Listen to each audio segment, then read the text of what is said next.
देखो आज हमें गॉस की प्रमेय का जो दूसरा निगमन है वो समझना है। हम क्या पढ़ रहे थे, पहला पढ़ चुके हैं।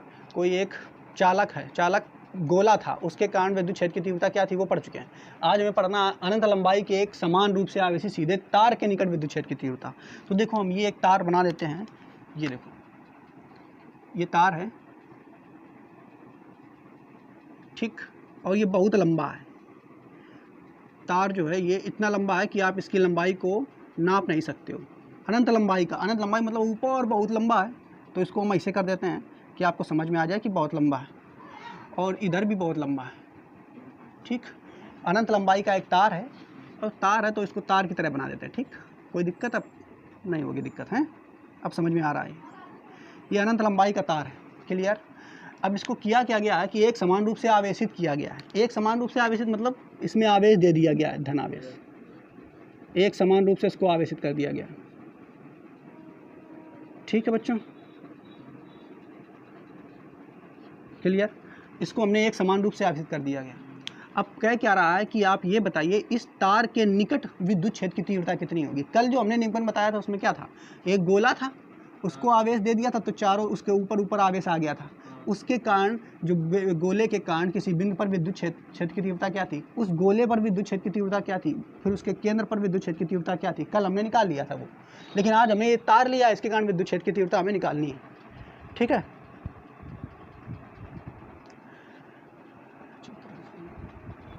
तो देखो अब इसको हम ध्यान समझेंगे। ये अनंत लंबाई का एक सीधा तार है, इसको एक समान रूप से हमने आवेशित कर दिया, क्लियर। अब हमें इसके कारण विद्युत क्षेत्र की तीव्रता निकालना है। लेकिन सबसे पहले आपको ये देखना, जब बहुत लंबा तार है तो कितना आवेश है ये हम कैसे निकालेंगे। तो एक टर्म होता है जिसको हम बोलते हैं, यहाँ पे लिख देते हैं, आवेश का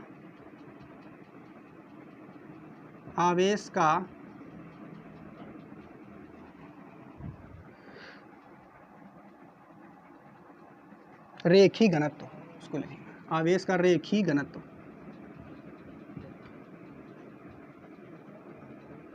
इस टर्म को, इसका मतलब क्या है, मान लेते हैं, ठीक, इस तार की लंबाई जो है वो है स्मॉल एल, यहाँ से यहाँ तक मान लेते हैं। बहुत बड़ी लंबाई तो पहले फिर नाप ही नहीं पाएंगे, लेकिन हम मान लेते हैं इसकी लंबाई कितनी है, एल है, ये लंबाई कितनी है, ये मान लिया आपने, ठीक, यहाँ से यहाँ तक। तो इसकी एकांक लंबाई एल है, एकांक का मतलब हमने फिक्स मान लिया है एक, ठीक है, कोई दूरी ले ली उसको हमने एल मान लिया है, तो बहुत लंबा, ठीक। तो आवेश का रेखी घनत्व क्या होता है कि किसी तार की एकांक लंबाई, कितनी लंबाई, एकांक लंबाई को हम क्या माने, एल।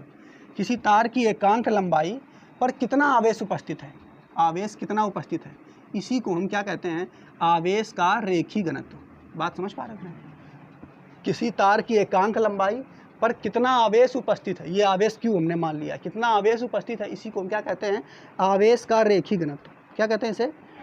और इसको हम लेमडा से प्रदर्शित करते हैं, क्या से प्रदर्शित करते हैं, लेमडा से। तो लेमडा बराबर क्यू अपॉन एल, ये आवेश का रेखी घनत्व है, इसको हमें याद रखना है बिल्कुल, ठीक। समझ पा रहे हो नहीं।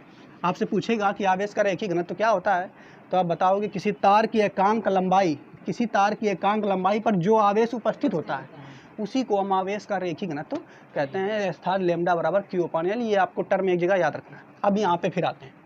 अब देखो ये हमने तार ले लिया, तो हमें इसके कारण विद्युत क्षेत्र की तीव्रता निकालनी है। तो विद्युत क्षेत्र की तीव्रता अगर निकालनी, तो कल हमने आपको बताया था तीव्रता अगर निकालना तो गॉस की दो जो प्रमेय है उसी की सहायता से निकालेंगे। तो जो विद्युत फ्लक्स होता है, कल हमने आपको बताया था, परिभाषा से फ्लक्स क्या होता है वो आपको बताया था, याद होगा। फाई, परिभाषा से फ्लक्स का फार्मूला होता है फाई बराबर E dot A cos theta, बताया था कि नहीं। ये फ्लक्स का फार्मूला परिभाषा से निकाला था। और एक और फ्लक्स का फार्मूला होता है फाई ई बराबर क्यू अपॉन एप्सिलॉन नॉट, ठीक, sigma Q upon epsilon not. ये वाला तुम्हारा गॉस की प्रमेय से फ्लक्स का फार्मूला, इन दोनों को बराबर कर देते हैं और तब हम ई का मान निकाल लेते हैं। बात समझ पा रहे हो, यही तो करते हैं, पिछले वाले निगमन भी यही कहा था, इसमें भी यही करेंगे। लेकिन सबसे पहले अब हमें क्या करना पड़ेगा, इस आवेश को घेरने के लिए हमें एक पृष्ठ खींचना पड़ेगा जिसको हम गॉसियन पृष्ठ कहते हैं।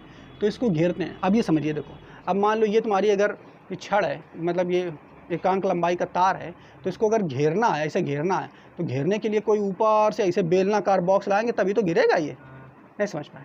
इसको घेरना है चारों तरफ से, तो घेरने के लिए एक बड़ा सा ऐसा बॉक्स लाओ कोई ऐसा, तभी तो गिरेगा ना ये। तो इसको घेरना है। अब तो घेरने के लिए यहाँ पे देखो पृष्ठ हम बना रहे हैं, गॉसियन पृष्ठ।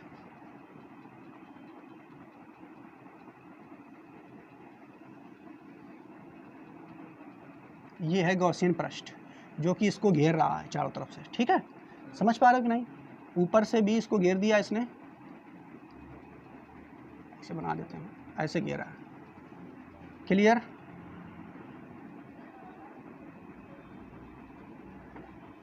ये इसको घेरे हुए है, गॉसियन पृष्ठ ये हमने खींच दिया है जो कि इसको घेरे हुए। बात समझ पा रहे हो? ये ऐसे है बिल्कुल, ये बेलन है, इसके ऊपर हमने एक ऐसा पृष्ठ डाल दिया, ये बेलन बेलनाकार होगा, ठीक है। समझ पा रहे हो कि नहीं? गॉसियन पृष्ठ कैसा होगा? बेलनाकार। तो ये है तुम्हारा गॉसियन पृष्ठ, गॉसियन पृष्ठ। बच्चों समझ पा रहे हो कि नहीं? और इस गॉसियन पृष्ठ का हम क्षेत्रफल मान लेते हैं कितना? टोटल ए है। क्लियर? अब देखो आपको करना क्या है, इसके कारण हमें इस गॉसियन पृष्ठ पर एक बिंदु ले लेते हैं जिस बिंदु का नाम है P, और इसी पर हमें क्या निकालना है? विद्युत क्षेत्र की तीव्रता निकालनी है। तो हम क्या करेंगे बच्चों, इस बिंदु पर यहाँ पे छोटा सा क्षेत्रफल हम नहीं लेंगे। क्या ले लेंगे? छोटा सा क्षेत्रफल हम ले लेंगे, जैसे हमने पिछले वाले निगमन में लिया था। यहाँ पे छोटा सा क्षेत्रफल हमने ले लिया ये, ठीक। और जो छोटा सा क्षेत्रफल है इसका नाम हम क्या रखेंगे? DA। जैसे ये टोटल क्षेत्रफल A है, तो छोटे से क्षेत्रफल का नाम हमने आपको बताया था DA लेते हैं, D ले लेते हैं साथ में। तो इस छोटे से क्षेत्रफल का नाम क्या हो जाएगा? DA। ठीक बच्चों, ये छोटा सा क्षेत्रफल है और इस छोटे से क्षेत्रफल का नाम हमने ले लिया है DA। इसके बाद और देखो बच्चों, अगर ये क्षेत्रफल है तो इसका क्षेत्रफल वेक्टर भी होगा। तो क्षेत्रफल वेक्टर हम यहाँ से ऐसे खींच लेते हैं, ये हो जाएगा इसका क्षेत्रफल वेक्टर। देखो क्षेत्रफल वेक्टर जो होता है वो ऐसे लंबवत होता है, लेकिन भाई इसको हमें ऐसा बनाना ही पड़ेगा क्योंकि लंबवत हम बना नहीं सकते। तो क्षेत्रफल वेक्टर जो D है, जो क्षेत्रफल D है, इसका क्षेत्रफल वेक्टर का नाम होगा DA पर वेक्टर, होगा कि नहीं? तो ये क्षेत्रफल वेक्टर हो गया इस क्षेत्रफल का ये क्षेत्रफल वेक्टर हो गया। अब एक चीज़ और समझिए बच्चों कि ये अगर इसकी छड़ की लंबाई कितनी है? L है, ठीक है। तो या इसके इस छड़ पे आवेश भी है, तो इसके कारण इस बिंदु P पर कुछ विद्युत क्षेत्र की तीव्रता भी तो होगी कि नहीं?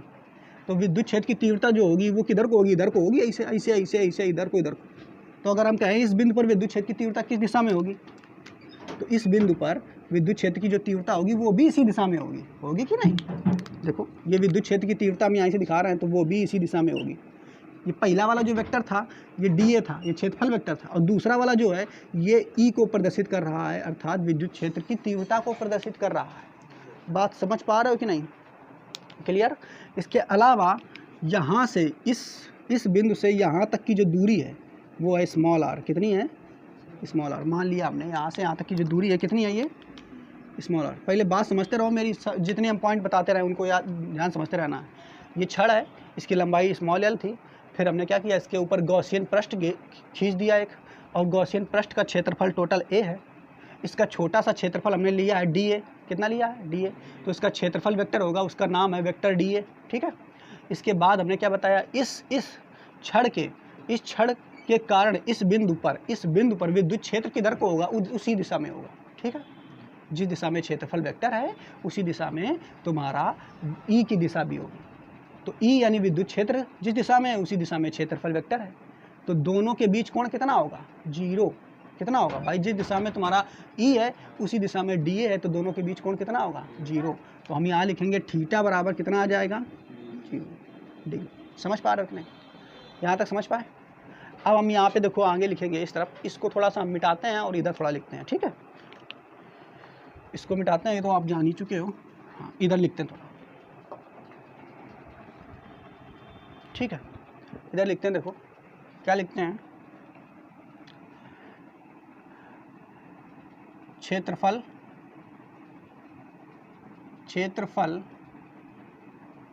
छोटा सा क्षेत्रफल है ना, DA पर विद्युत फ्लक्स।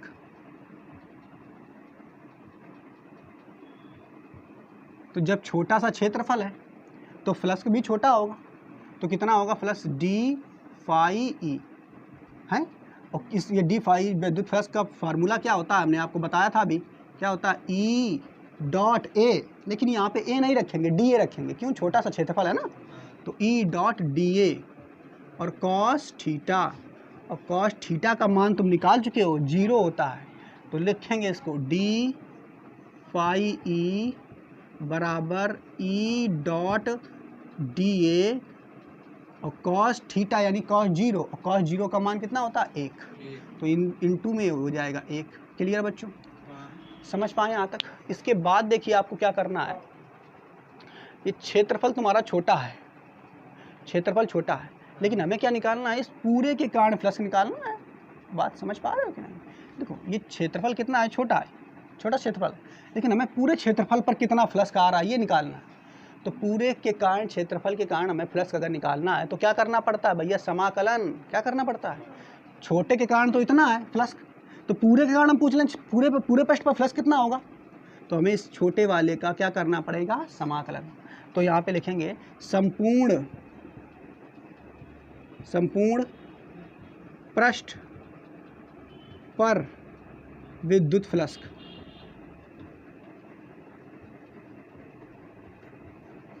ठीक, संपूर्ण पृष्ठ पर विद्युत फ्लक्स अगर निकालना है तो हमें दोनों तरफ समाकलन करना पड़ेगा। क्या करना पड़ेगा, तो लिख देंगे डी फाई ई बराबर ई डॉट डी ए।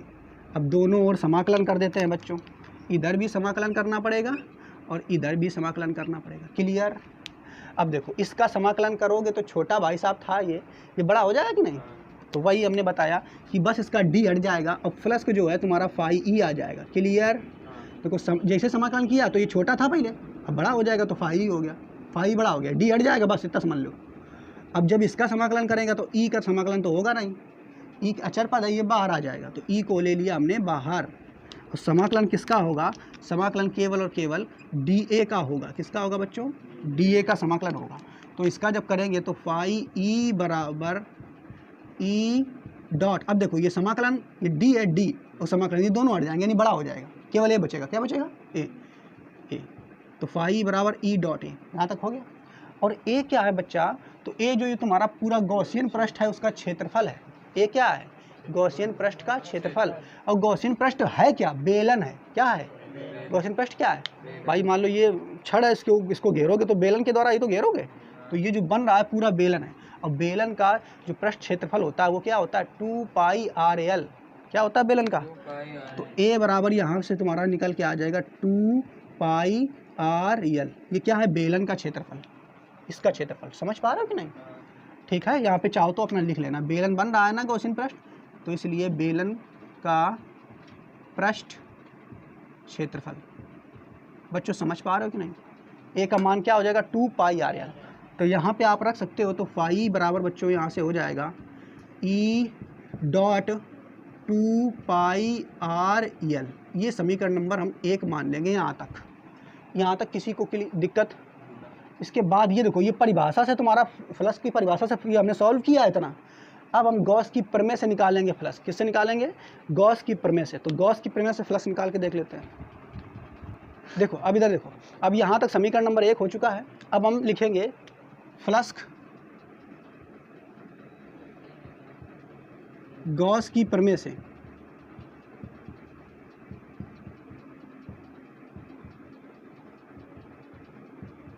ठीक बच्चों, अब हम गॉस की प्रमेय से फ्लक्स निकालेंगे।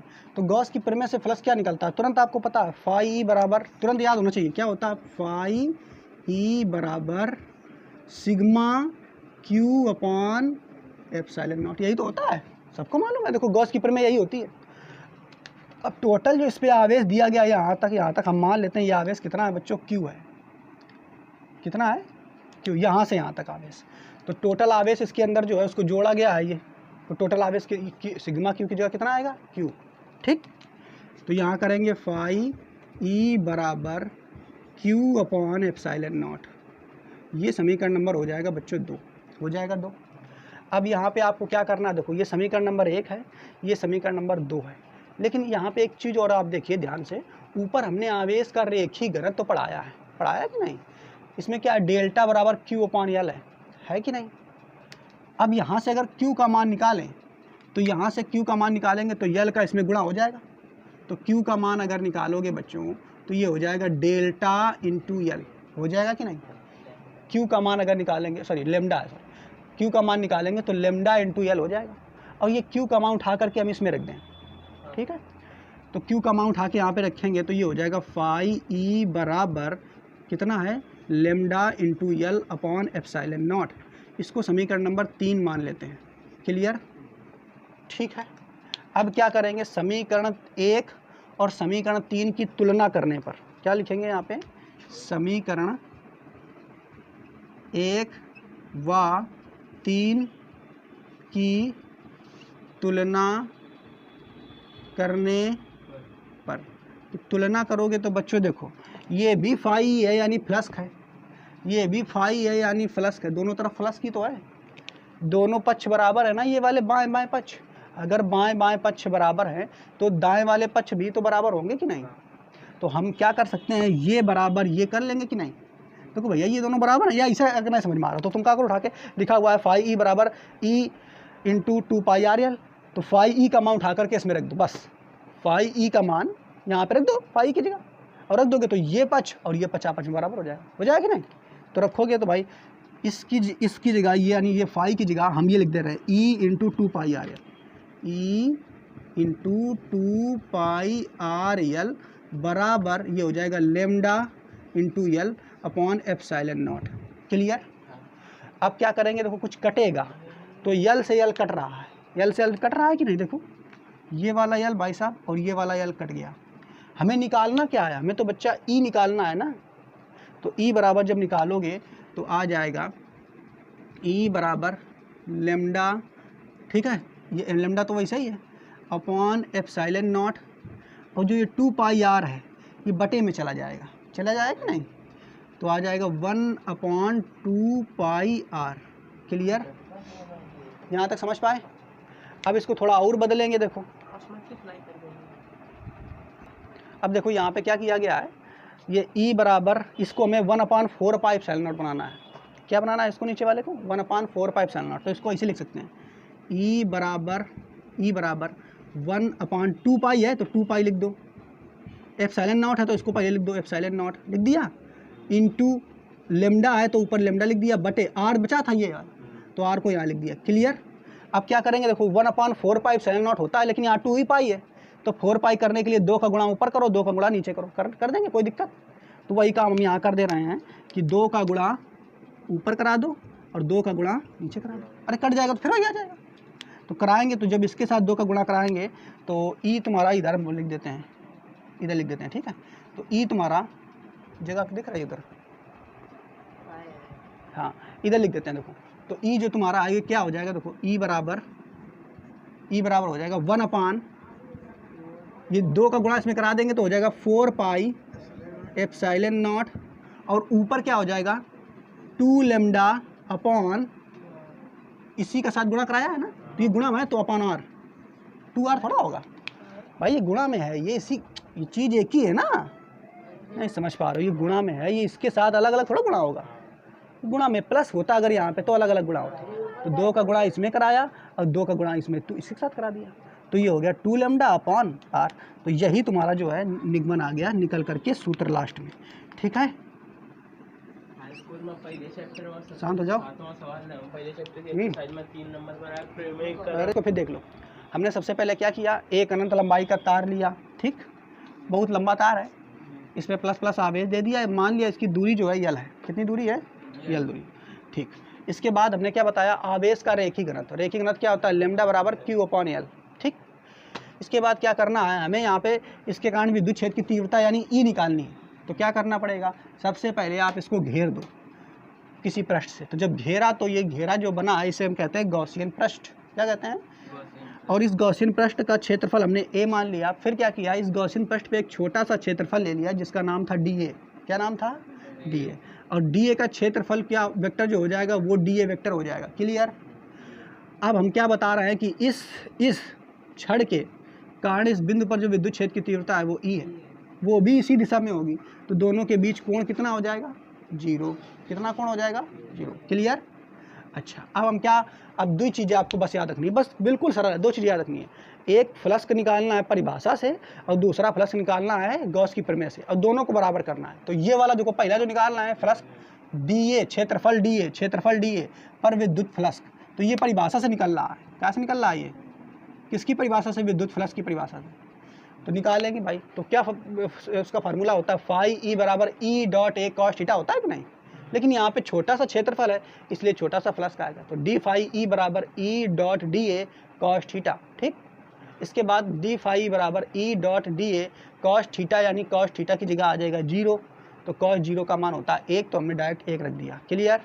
इसके बाद हमें क्या करना है, यहाँ तक निकल के आया, हमें क्या निकालना, हमें छोटे से क्षेत्रफल पर फ्लक्स नहीं निकालना है, हमें पूरे क्षेत्रफल पर फ्लक्स कितना है ये निकालना है ना। तो निकालने के लिए संपूर्ण पृष्ठ पर विद्युत फ्लक्स निकालना है। तो संपूर्ण के लिए ये छोटे से क्षेत्रफल के लिए था, और संपूर्ण करोगे तो समाकलन करना पड़ेगा, तो इसीलिए हमने यहाँ समाकलन लगा दिया। और जब समाकलन लगाया तो ये छोटा सा भाई साहब जो था ये बड़े बन गए। ठीक, ई का समाकलन होता नहीं तो ये बाहर आ गए, और डी ए का होता तो यहाँ पे हमने लिख दिया। फिर आगे क्या किया, फाई बराबर ई, तो वैसे आ गया, और डी ए छोटा है तो छोटा को जब समाकलन करेंगे तो डी हट जाएगा, समाकलन हट जाएगा, केवल ए बचेगा, बड़ा हो गया क्षेत्रफल। ठीक, और इसका पूरा क्षेत्रफल जो होता है, ये बेलन है, बेलन का क्षेत्रफल आपको याद रखना है कितना होता है, 2 पाई आर एल। तो बेलन का यहाँ पर हमने क्षेत्रफल का फार्मूला रख दिया 2 पाई आर एल, इसको समीकरण नंबर 1 हमने मान लिया यहाँ तक। ठीक, अब इसके बाद आगे फिर हम क्या चलेंगे, इधर चलेंगे इस तरफ, इसके बाद यहाँ चलेंगे। अब हम क्या करेंगे, ये फ्लक्स परिभाषा से निकाला है हमने, अब हम गॉस की प्रमेय से फ्लक्स निकालेंगे। तो गॉस की प्रमेय आपको पता है, फाई बराबर sigma Q upon epsilon not होता है। तो फाई बराबर सिग्मा क्यू, यानी टोटल आवेश अंदर कितना है, तो टोटल आवेश हमने मान लिया है क्यू, तो ऊपर रख दिया Q upon epsilon not. Clear बच्चों। इसके बाद ये जो क्यू है इसकी वैल्यू हम ऊपर से निकाल लेते हैं, जो हम आवेश का रेखीय घनत्व निकाले थे उससे क्यू का मान निकाल लेते हैं। तो क्यू का मान निकालेंगे तो भैया ये इधर गुणा हो जाएगा, तो क्यू बराबर डेल्टा इंटू एल हो जाएगा, बस रख देंगे तो delta into L upon epsilon naught आ जाएगा। क्यू का मान यहाँ रख दिया। अब समीकरण 3 और समीकरण 1 की तुलना कराएंगे, तो तुलना कराएंगे तो ये वाला और ये वाला पक्ष बराबर है, तो ये और ये आपस में बराबर हो जाएंगे, दाएं दाएं पक्ष हो जाएंगे कि नहीं। तो ये हमने लिख दिया, इसको पहले लिखा ई इंटू 2 पाई आर एल लिख दिया, फिर इसके पक्ष को लिखा delta L upon epsilon not. हमें ई निकालना है, विद्युत क्षेत्र की तीव्रता ई तो निकालना है, तो ई बराबर निकालेंगे तो ई बराबर आ जाएगा 1/2 पाई आर इंटू एप्सिलॉन नॉट। फिर हमने क्या किया है, ई बराबर 1/4 पाई एप्सिलॉन नॉट में बदलना है, इसलिए हमने ऊपर 2 का गुणा कराया, नीचे 2 का गुणा कराया। ऊपर कराया तो ये हो जाएगा 2 लेमडा, नीचे कराया तो हो जाएगा 4 पाई लेमडा इंटू आर। और तुम्हारा ये सूत्र क्या निकल के आया, ई बराबर 1/4 pi epsilon naught 2 lambda upon r, यही तुम्हारा फार्मूला है। तो अगर आपसे कोई पूछेगा अनंत लंबाई के एक समान रूप से आवेशित सीधे तार के कारण विद्युत क्षेत्र की तीव्रता कितनी होती है, तो उसका सूत्र याद रखना, ई बराबर 1/4 pi epsilon naught 2 lambda upon small r, 2 lambda upon small r क्या है, तो ये बीच की दूरी है। ठीक है, क्लियर। इसको आप 1-2 बार बनाओ और समझ में आ जाएगा चीज़ें।